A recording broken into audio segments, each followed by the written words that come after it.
Olá, boa noite, turma da EJA, do eixo 7. Como estão vocês?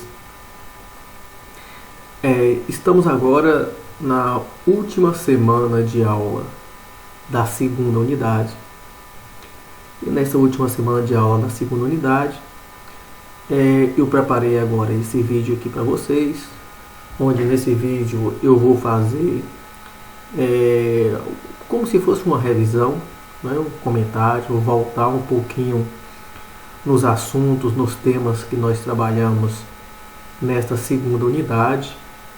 E depois que terminar esse vídeo, como está mostrando aí no roteiro, aí vocês vão acessar um formulário e responder algumas perguntas. E essas perguntas é um teste, uma avaliação desses nossos assuntos que foram trabalhados nessa segunda unidade, tá? Então, preste bastante atenção nesse vídeo, porque esse vídeo pode ajudar vocês a responder o teste lá, as perguntas do formulário. Então, eu coloquei aqui a revisão dos assuntos da unidade 2. Essa segunda unidade termina nesse sábado agora, tá?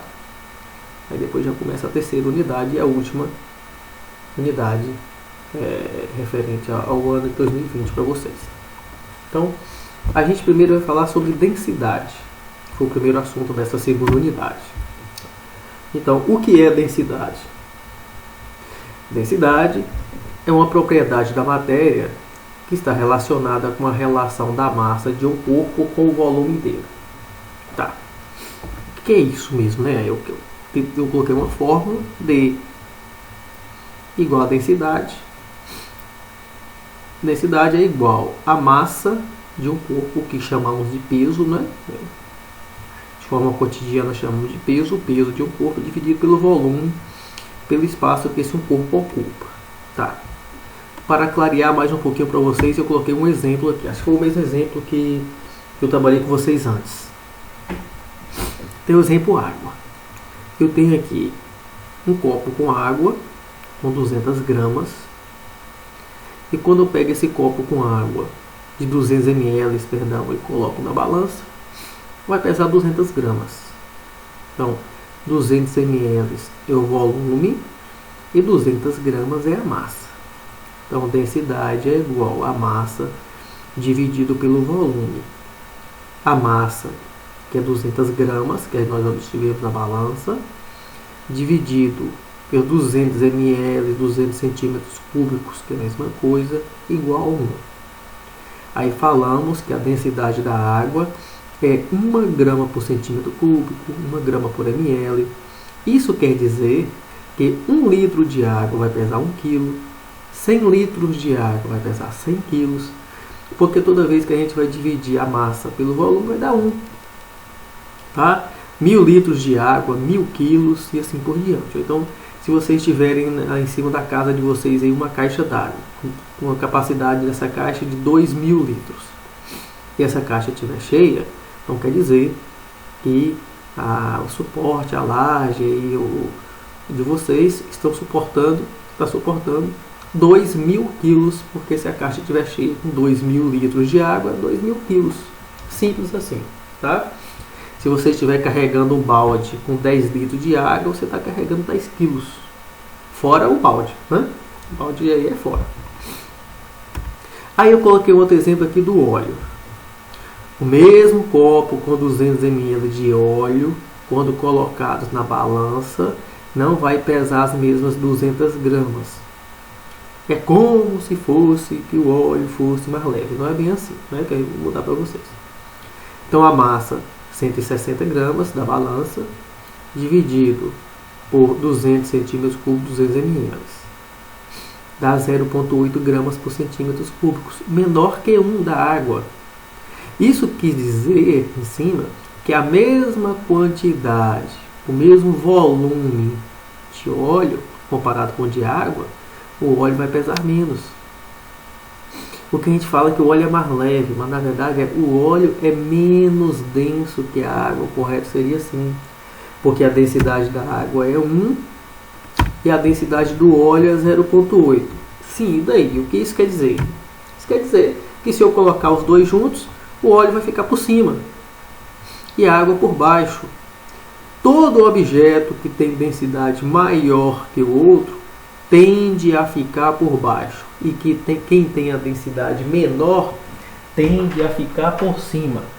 Então, se eu colocar um isopor aqui em cima, ele vai ficar em cima do óleo. Isso quer dizer que o isopor tem densidade menor que a densidade do óleo. Simples. Se eu colocar um pedaço de ferro, o ferro vai para o fundo. Isso quer dizer que o ferro tem a densidade maior que todo mundo, que foi para baixo de todos. Tá, e o que isso também tem a ver? Vamos pegar, por exemplo, um caminhoneiro. Um caminhoneiro está lá com pipa, um caminhão-pipa, e esse caminhão-pipa, a capacidade do pipa é para 10 mil litros. Se esse pipa for carregar 10 mil litros de água, ele vai estar carregando 10 mil quilos.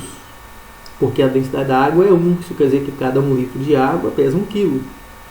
Mas se esse caminhoneiro for carregar óleo, a densidade do óleo é 0,8.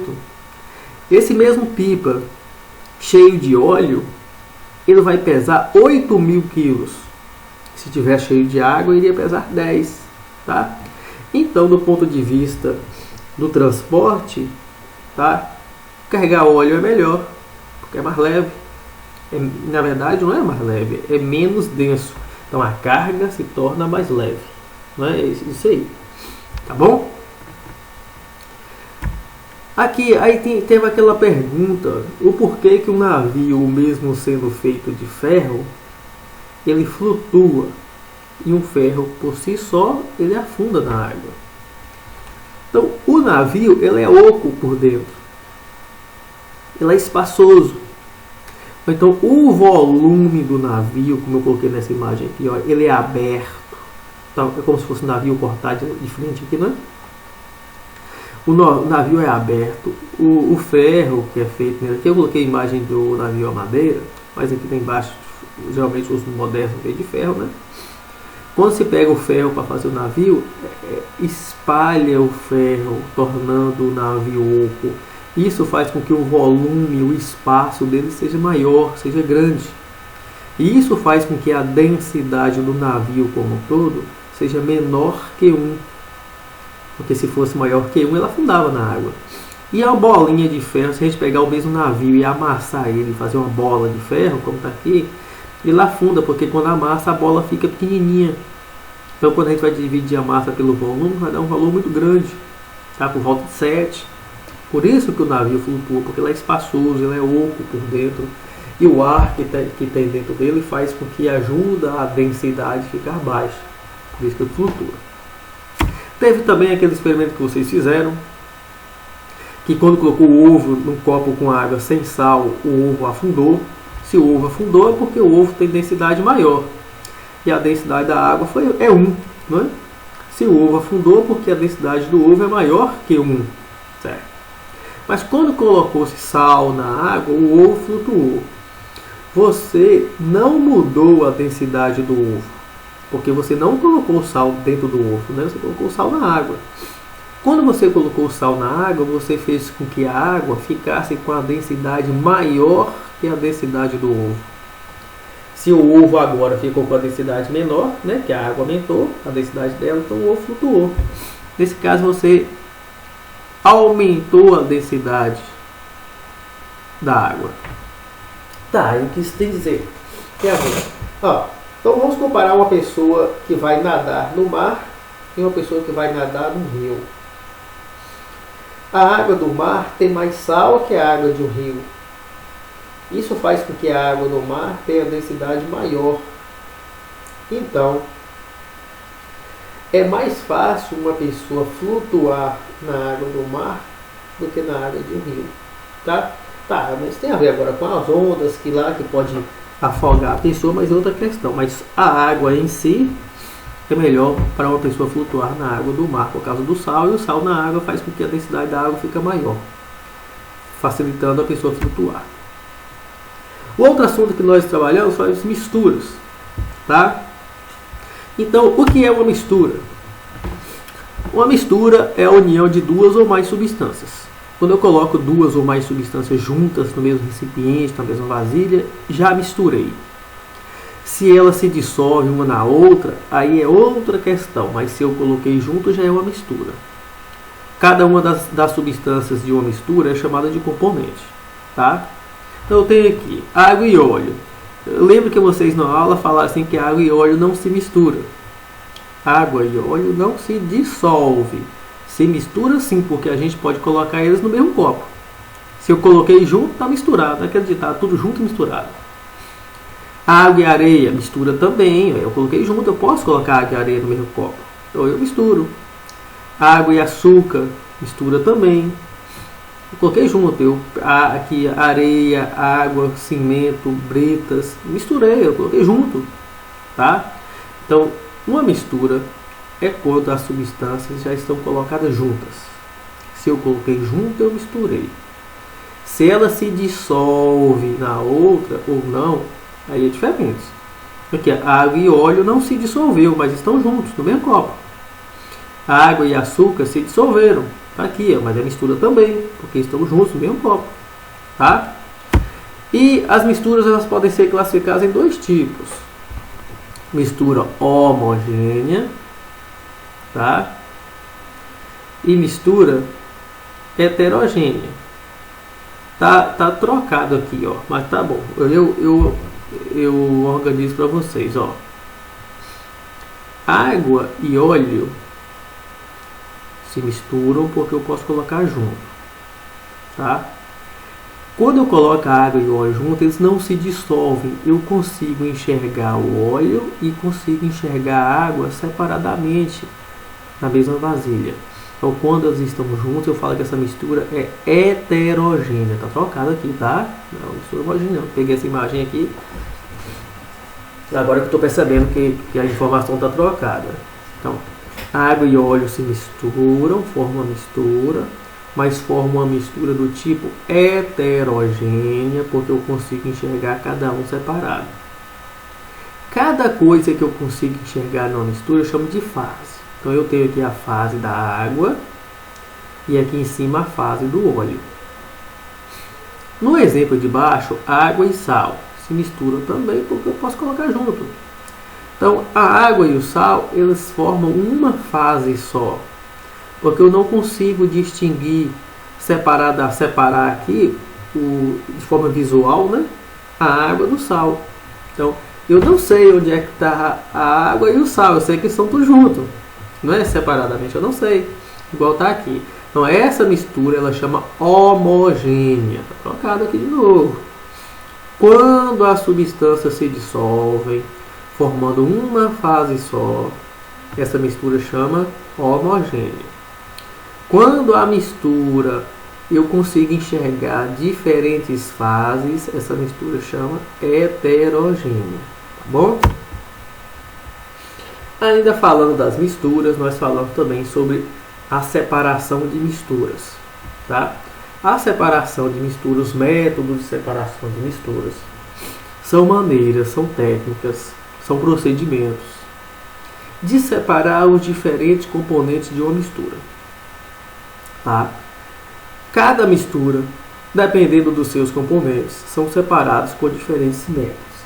É claro que se eu tiver lá areia na água, eu vou separar a areia da água por um procedimento, e se eu tiver lá feijão e arroz em grãos, eu vou separar por outro procedimento, não é?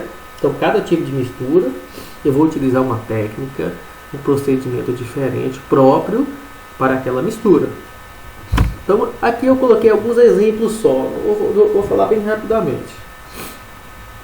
Tem a filtração, tá? Que é o coar, né? O filtrar a água.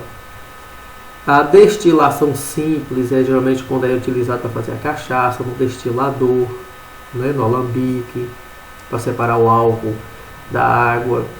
A destilação fracionada geralmente é utilizada nas refinarias de petróleo para separar a gasolina, do querosene, do óleo diesel, do óleo lubrificante.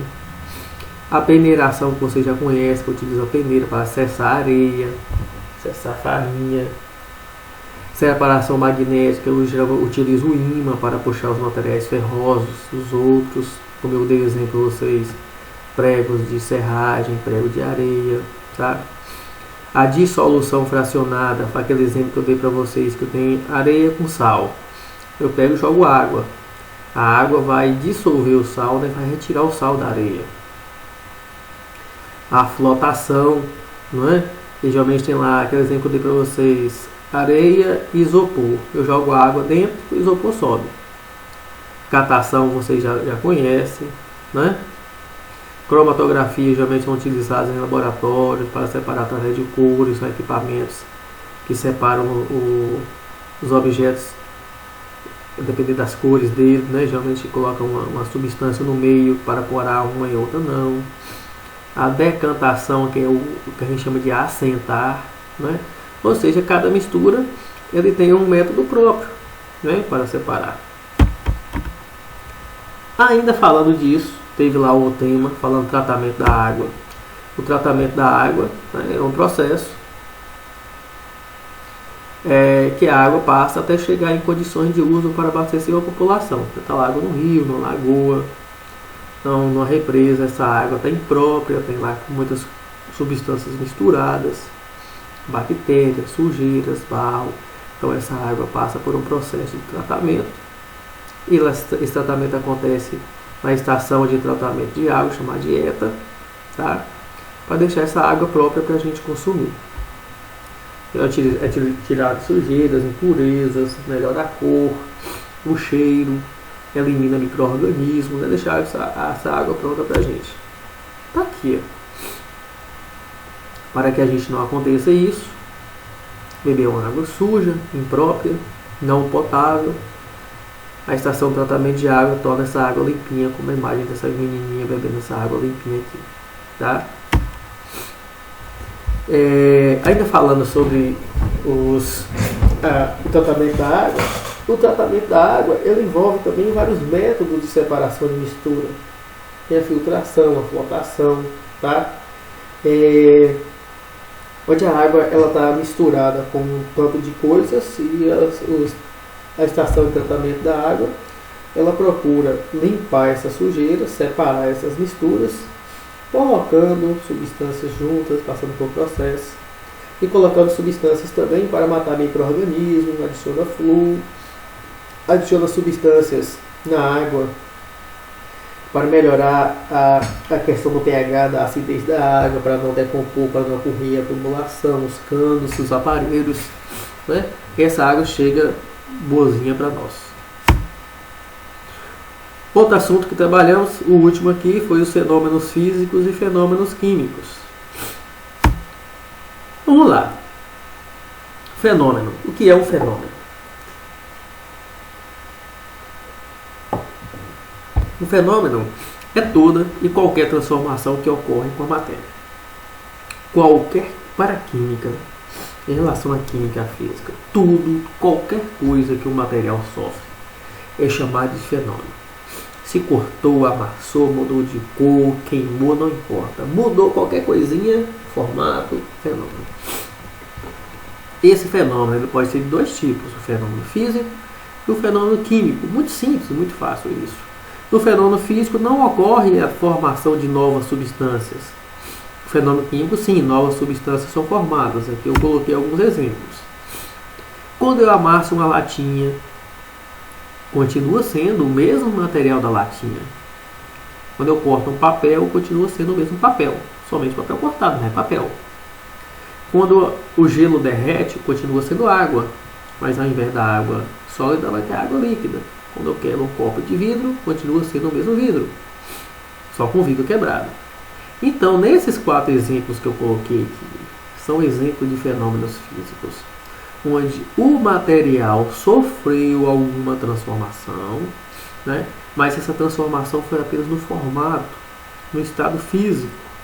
Continua sendo o metal da latinha, o mesmo metal, só amassado, mas é o mesmo metal. Não formou uma nova substância. Cortou o papel, também não formou. Quando quebrou o vidro, também não. E quando derreteu o gelo, continua sendo a água. A água no estado de gelo, não é água líquida. Então isso é um fenômeno físico. Tá? Quando eu amasso quando eu dobro um arame, tá? Isso é quando esquenta um ferro, pronto, é um fenômeno, só tá ferro frio, ferro quente, mesma coisa, tá? Como esquenta a água, ferva a água, tá? Continua sendo a água. Diferente disso, aqui tem mais exemplos, desculpa. Os métodos de separação de misturas, eu coloquei aqui 3 exemplos: peneiração, catação e separação magnética. São fenômenos também, porque o material sofreu transformação, sofreu separação, mas são fenômenos físicos. Continua sendo farinha, continua sendo feijão, continua sendo ferro, continua sendo areia, tá? Mas só que só são separados. Ou seja, os métodos de separação de misturas são fenômenos físicos que não mudam a constituição, o cheiro, a cor do material, né? E já os fenômenos químicos aqui é quando ocorre formação de novas substâncias. E isso geralmente muda a cor, o cheiro, o gosto, né, dependendo do seja do material. Eu tenho aqui uma fruta, no caso da banana, amadurecendo, é um fenômeno químico. O cheiro, a cor, o gosto muda. Isso quer dizer que novas substâncias foram formadas quando uma banana amadurece. Quando queima alguma coisa, o cheiro, a cor, não fica mais a madeira, né? Vai ficar cinza, o carvão, então é químico. Um metal enferrujando é diferente de amassar o metal. Quando o metal enferruja, muda o metal, não é? Muda a cor, o cheiro do metal, forma novas substâncias, a ferrugem, que é o óxido de ferro, então formou. Quando a fruta está apodrecendo também a mesma coisa, né? São fenômenos químicos. Físico é assim, não forma novas substâncias, não muda o cheiro, a cor. Os fenômenos químicos, sim, novas substâncias são formadas, muda o cheiro, a cor, né, o sabor. Aqui, só para poder evidenciar mais para vocês, eu coloquei essa imagem. É de costume vocês fazerem bolo, e quando faz um bolo, eu estou misturando os ingredientes. Depois que assa, o processo de assar o bolo é um fenômeno químico. Muda o sabor, novas substâncias são formadas, não é? No processo de queimar, de assar o bolo. O outro exemplo para a gente encerrar aqui, tá? O assar a carne, fenômeno químico, toda queima, toda vez que coloca fogo, que sai fumaça, que novas substâncias são formadas, são químicos. A carne, depois de assada, tem outro sabor, outra textura, outra cor, tá? Então são fenômenos químicos.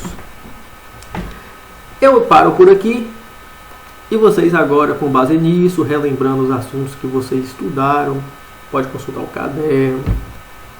Vocês vão lá e respondam as perguntas que eu coloquei no formulário. Depois que vocês colocarem as perguntas no formulário, responderem, enviarem, aí vocês já ficam dispensados por hoje, tá bom? Então a atividade de hoje é simples, é vocês assistirem esse vídeo e responder o teste. Feito isso, pronto, já estão liberados, tá? Só esperar agora aí eu mandar para vocês na próxima aula, na semana que vem, o resultado do teste, para ver quantas questões cada um acertou. Tá bom? Abração, boa noite e até mais.